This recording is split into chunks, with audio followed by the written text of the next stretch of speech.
Hola, ¿cómo están? Vamos a cerrar esta serie de conceptos del arte neoclásico y el romántico o romanticismo con algunos pintores que son de mayor conocimiento del público. El romanticismo va a tener exponentes muy importantes en los distintos países de Europa. Y esta selección es simplemente como para tener una referencia y poder ir hacia otras fuentes para buscar mayor información y deleitarse con una pinacoteca extensísima que traté de reducir a ejemplos o a casos muy importantes como para tener una relación de esta idea romántica de ver algunos determinados acontecimientos casi con una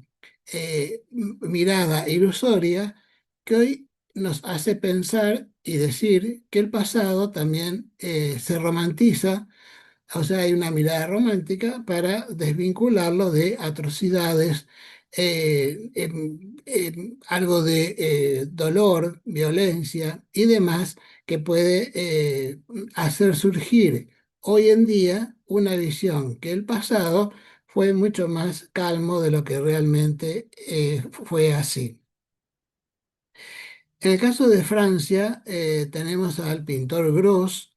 que aquí nos está mostrando cómo se romantiza una visita de Napoleón al hospital o al lugar donde estaban encerrados los apestados en Gafa. Para 1804, obviamente, el sistema sanitario mundial era muy primitivo, prácticamente no existía, y los apestados o se los alejaba o bien se los recluía para que no tengan contacto con la población y transmitir ese tipo de situaciones de enfermedades. Vemos aquí que un general con el prestigio, la importancia, las obligaciones y las jerarquía de Napoleón, eh, visitando a un hospital, casi mezclándose con los enfermos, es una visión netamente romántica, una visión que edulcora, endulza la realidad para poder manifestar digamos, una intención y un recuerdo de esta jornada lo más benévola posible. O sea, es realmente una pintura muy interesante desde el punto de vista que se muestra a un Napoleón muy cercano del pueblo, pero también en un entorno absolutamente exótico. Recordemos que para la época en que Napoleón comienza con las invasiones al norte de África y el resto de Europa, estaban llegando también a Europa, las imágenes que hoy corresponderían al mundo árabe y también al mundo oriental, extremo oriental, en donde el arte chino-japonés confluía para mostrar que cuanto más exótico era el escenario, más romántico se consideraba. Aquí podemos ver cómo en Jaffa Gross trata de emular un paisaje construido, un paisaje arquitectónico, casi como de una fortaleza en función del lenguaje arquitectónico árabe y a partir de eso también sus interiores de este hospital se ven poblados no solamente por los apestados, sino por aquellos otros personajes que logran mostrarnos unos atuendos, unas vestimentas que están del uso corriente en el Oriente Medio. Otro pintor importantísimo para el mundo romántico fue Delacroix.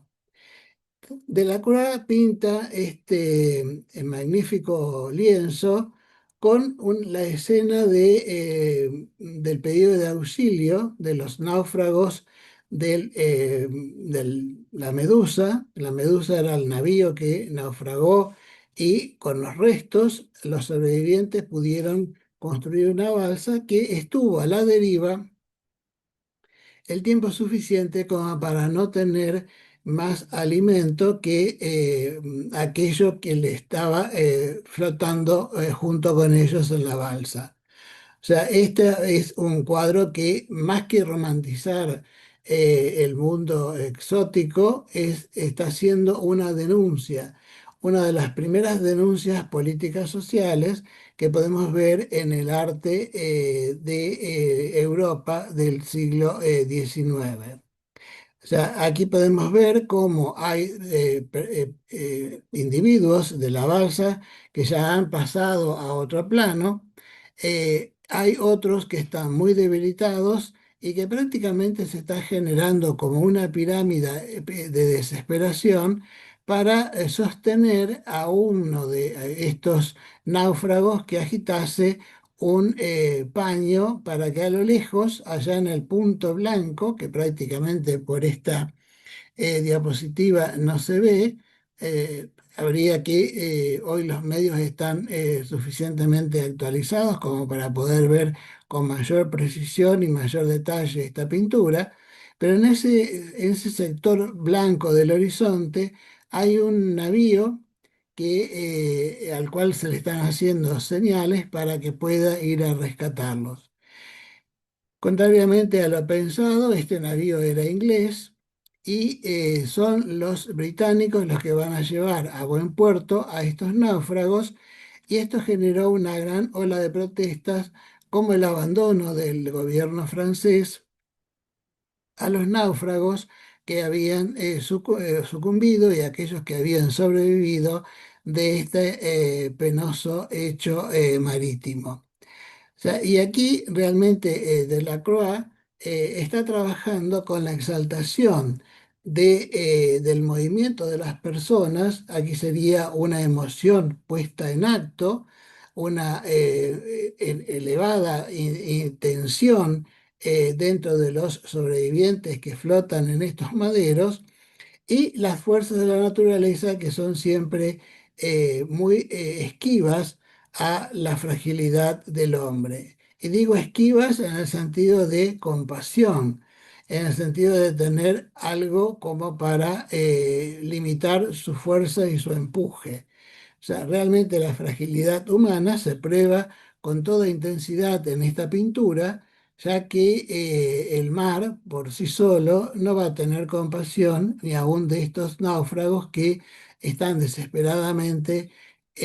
tratando de rescatar su vida, y de partir de allí ver los horrores que tuvieron que pasar en ese tiempo a la deriva y sin alimentos y sin agua. En el caso de España, Fortuny también es uno de los pintores románticos que nos va a mostrar usos y costumbres de una España en donde realmente permite ver no solamente el hecho en sí de la escena, donde hay una firma de un contrato, diríamos matrimonial, que se firma en la vicaría, sino también ver cómo en esa sociedad los usos y costumbres se agrupan para poder mostrar un mensaje lo suficientemente valioso en cuanto a la cuestión ceremonial, la cuestión de intensidad en el acto, dentro de una idea que se supone que es una parroquia o una vicaría, con un bastante lujoso marco para la ceremonia, y los detalles que tiene toda la pintura son realmente muy valiosos para poder comprender no solamente la idea de una rémora del barroco, casi un barroquismo en la estancia, y ambientado en el siglo XVIII. O sea, también el romanticismo apela a la historia con un sentido más suave, un sentido más dulce de lo que realmente fue el pasado. Entonces, el romanticismo tanto apela a las tensiones propias de verificar la insignificancia del ser humano frente a la naturaleza, como también manifestar esas emociones de un modo tal que permita reconstruir una escena lo suficientemente dulce, tierna, y alejada de todos los protocolos que conlleva una firma de contrato de la boda, realmente es valioso para esta pintura en sí y para también el estilo que cultiva Fortuny. Otro pintor romántico que quizás encasillarlo es más difícil, es Goya. Goya también transitó distintos periodos de la vida política y social de España, y en este caso están las dos versiones de la maja. Aquella muy celebrada, que es la maja sin ropa, y la otra digamos, más recatada, que es la maja vestida. O sea, realmente es una obra valiosísima en cuanto a la técnica pictórica de Goya, porque logra encarnaduras y riqueza cromática tanto en la maja sin ropa como también en la maja con atuendos. Si bien la concepción de la pintura es neoclásica, hay muchos enigmas que trascienden a esta obra y que la hacen más famosa aún. Quizás habría que confrontar con una fuente, si es legítima y valedera, la anécdota de que esta pintura en realidad estaba hecha para un personaje muy importante de la corte española, que llevaba a sus amigos a una casa de retiro, a una casa alejada del mundanal ruido de las ciudades más importantes, y allí lo que él le mostraba en una habitación era la maja vestida. Accionando un mecanismo secreto, esta maja se elevaba y dejaba ver aquello que para su momento era la representación de una situación sensual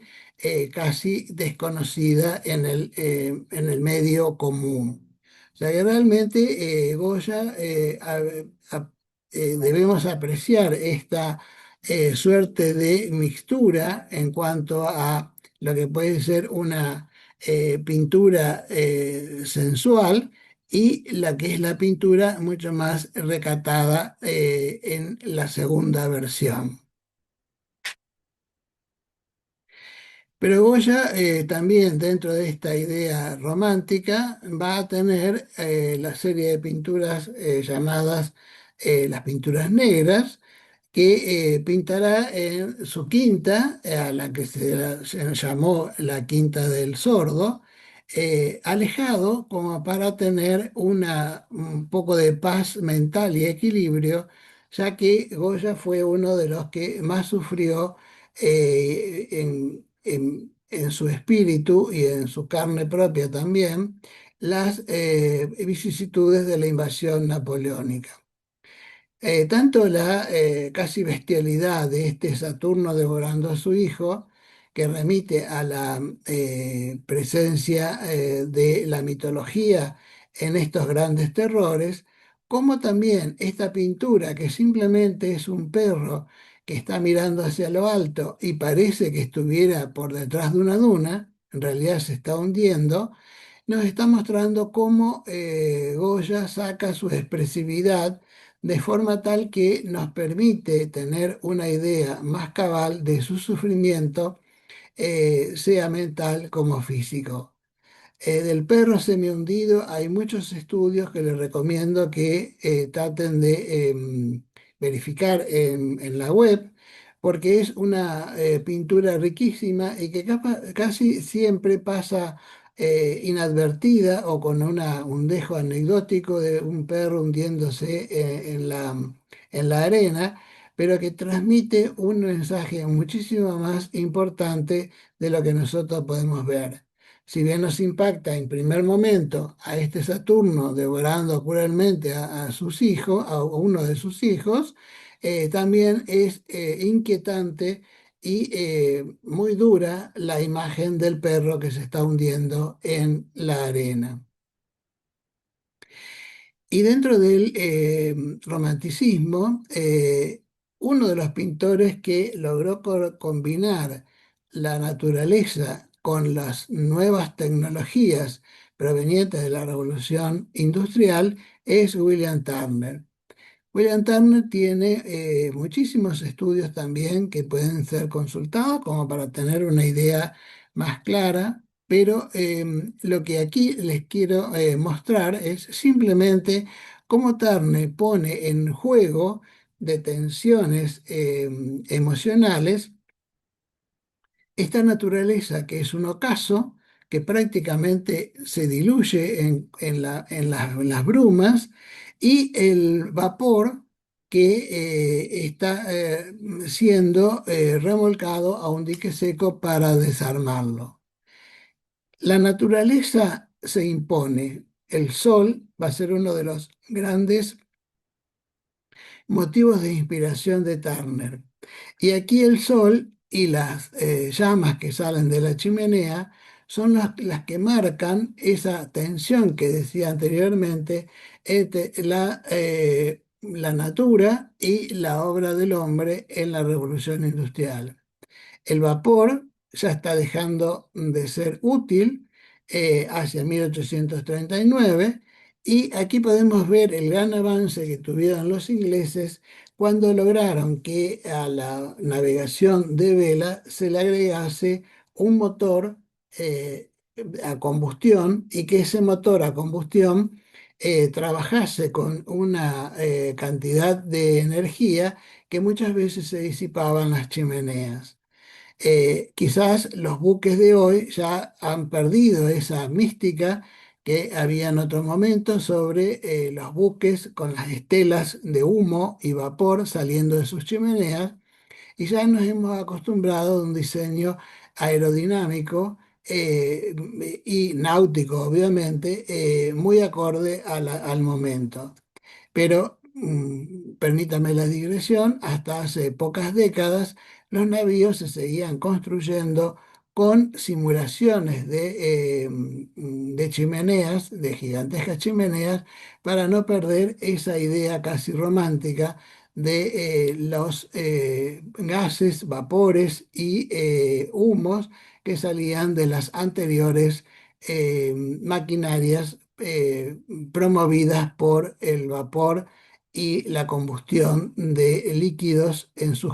para alimentar sus calderas. Turner, perdón, ya está renegando de esa representación de ese espacio en donde la perspectiva era lo que involucraba al conjunto de la composición. Aquí, por los colores, parece diluirse lo que sería el horizonte, y el punto focal, que es el sol, está en una situación en donde ni es el punto de vista, ni es la dirección a la donde la mirada sí o sí tiene que acercarse. Aquí hay una suerte de remolino, a mi parecer, de colores que va generando esa posibilidad de unificar en el ojo una visión en donde no hay diferencia entre el cielo cubierto por nubarrones y el mar que está en calma, pero que refleja la luz solar sin esos dorados que estábamos acostumbrados a ver en otras pinturas. Turner es uno de los primeros que rechaza las reglas de la academia en Gran Bretaña y esto le costó muchísimo porque en aquel entonces quienes hacían frente a esta institución poco éxito tenían. Pero realmente con Turner el romanticismo se abre al futuro porque incorpora justamente aquellos adelantos técnicos que estaban aliviando en gran parte la vida cotidiana. Obviamente Turner también tiene ese asombro frente a la naturaleza que lo refleja justamente cuando se hace eco de estas enormes turbulencias que genera un mar agitado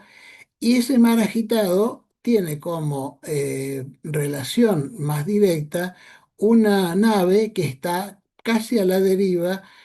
frente al embate de estas olas gigantescas. Entonces, los fuegos, las catástrofes naturales, los hundimientos, la idea de, el poder de la naturaleza sobre el ser humano son los motivos fundantes de la obra de Turner. Y la humanidad, como bien dice la diapositiva, no deja de ser simplemente un peón de la naturaleza. Hoy todavía nos seguimos admirando de situaciones enormes, como son las grandes catástrofes naturales, como situaciones más pequeñas en donde el brote de un vegetal, el nacimiento de un animal, el existir de un ser humano, son elementos que conforman la naturaleza y esa naturaleza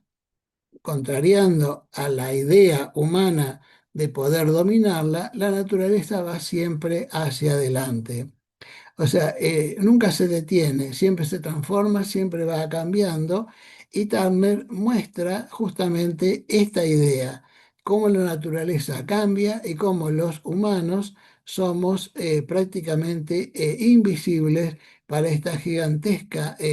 situación natural que es el planeta Tierra. Como comentaba anteriormente, el Sol es el gran protagonista de la obra de Turner. No es un sol directo, es un sol que está siempre apareciendo por detrás de los velos que introducen las nubes, los humos, las nieblas. Pero el poder del sol aquí es más simbólico que figurativo. Es una fuerza que aleja los nubarrones del miedo, del desaliento. Podemos decir que Turner, a mi modo, por supuesto, siempre una opinión personal, Turner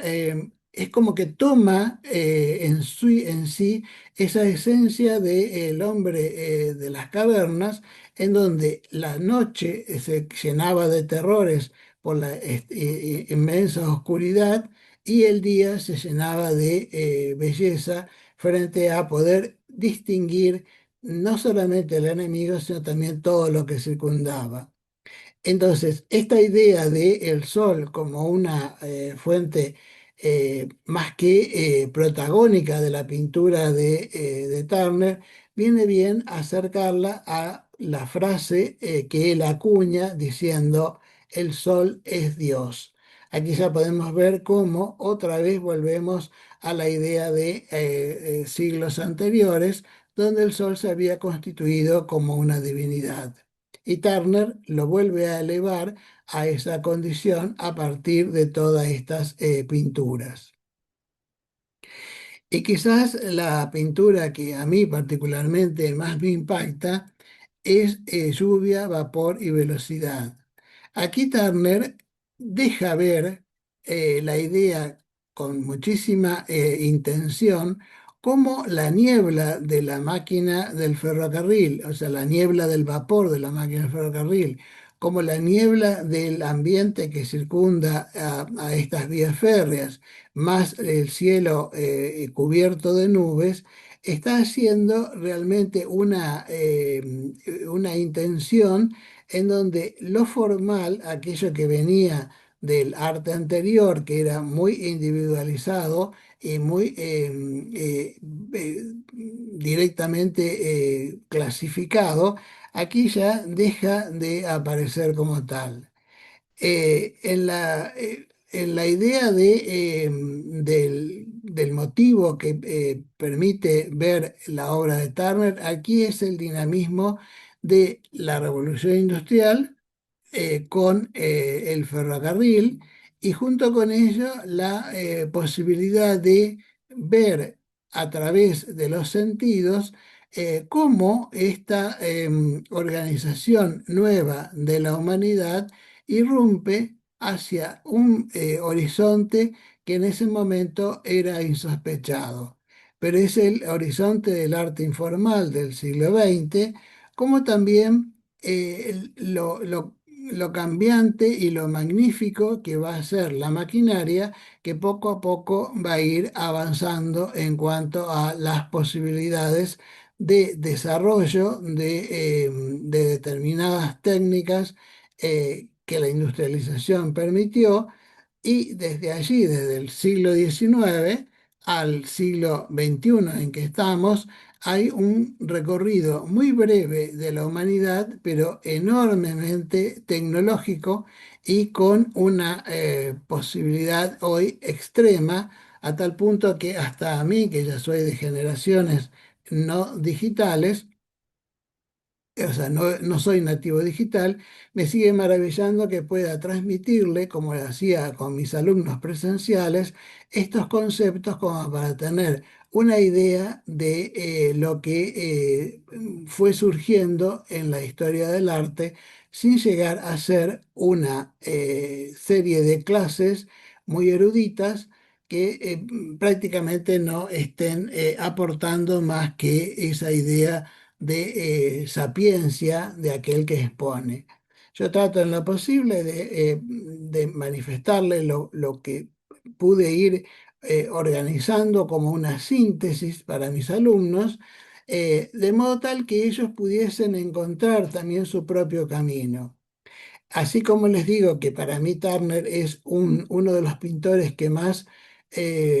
logró la síntesis entre naturaleza y tecnología, también hubo otras expresiones del arte que pudiesen haber tenido esa intención y que si alguien tiene algún dato o alguna referencia o algún comentario, me gustaría que podamos hacer el intercambio tal como lo hacíamos en aquellas épocas de mis clases presenciales. Les agradezco la atención porque estamos viendo ya en el último de los videos sobre el neoclasicismo y el romanticismo, con Turner, donde ya la pintura de Turner, al ser mucho más plástica que dibujística, nos permite ver cómo hay personalidades que llegan a trabajar con estas casi realidades de manchas de color que preanuncian, no digo que es el antecedente, por favor, sino que preanuncian lo que van a vivir los pintores un poco más adelante con otras corrientes que se van alejando de la representación clásica. En este caso, en el título aparecen monstruos marinos que prácticamente no se ven, porque hay un juego de luces, de nubes, de opacidades, de compacidades y de transparencias que Turner trabaja con una intensidad que llevó a los críticos de su momento a considerar que estaba perdiendo la razón. O sea, realmente a veces hay determinados sectores de eruditos que lo que logran es trabajar con una mala información, quizás a veces legítima, quizás a veces no tan legítima, para que el público al cual se dirigen sea condicionado y dirigido. En este caso, yo trabajaba con mis alumnos para que pudiesen ver en Turner aquel pintor que desafió todas las reglas de esa Gran Bretaña tan rígida que nos hace ver determinados folletos y folletines para encontrar realmente cómo la libertad no siempre es posible en este mundo que vivimos. Eh, Apelamos a la libertad, siempre con el respeto a los demás, y por eso es que Turner justamente es uno de los pintores, a mi juicio, quizás favoritos por el hecho de poder lograr dentro de estas islas brumosas la cuota de color, de alegría, de vida, que no siempre es posible en climas tan rigurosos o climas tan difíciles de afrontar por la humanidad. Aquí también vemos apenas una intencionalidad en cuanto a la idea de un yate, o sea, de un barco a vela, que va acercándose a la costa y el gran protagonista obviamente sigue siendo el sol. El sol que se derrama en todo el firmamento, pero también se derrama en un mar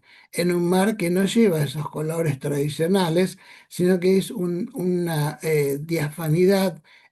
con tonos prácticamente ocres que contrastan con esta luminosidad del sol, en donde no se lo trata de mostrar como un disco, sino como una enorme mancha de luz que va abriéndose camino entre los nubarrones y las nieblas. Y con esto quiero dejar la intención de agradecerles por el tiempo que han dedicado a escucharme y siempre les trato de recomendar, como hacía con mis alumnos, que no queden simplemente con visualizar o con escuchar las opiniones de alguien. Traten de tomar una postura y desde allí organizar su propio criterio y un criterio que permita el respeto de uno hacia otro y con la más amplia libertad. Siempre tengamos en cuenta que es necesario para la humanidad moverse con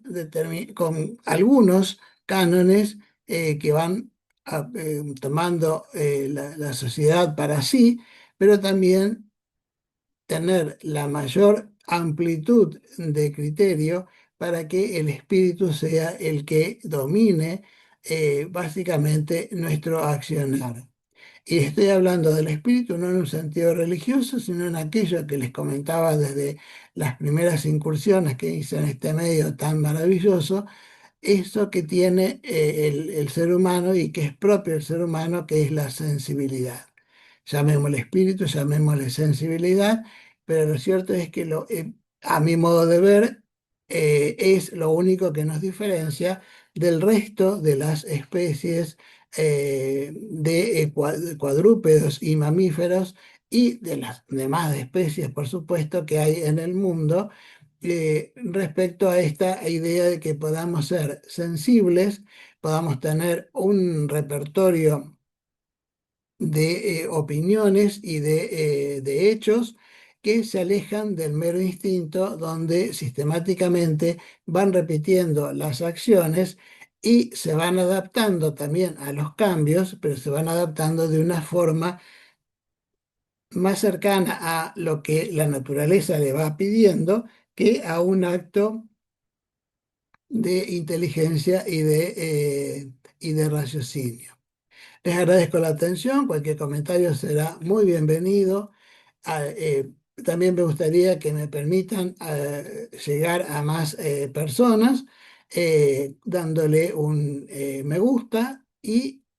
también una suscripción, porque siempre es importante tener suscriptos para que el algoritmo beneficie en cuanto a la difusión de estos contenidos. Les agradezco desde ya y los dejo hasta la próxima.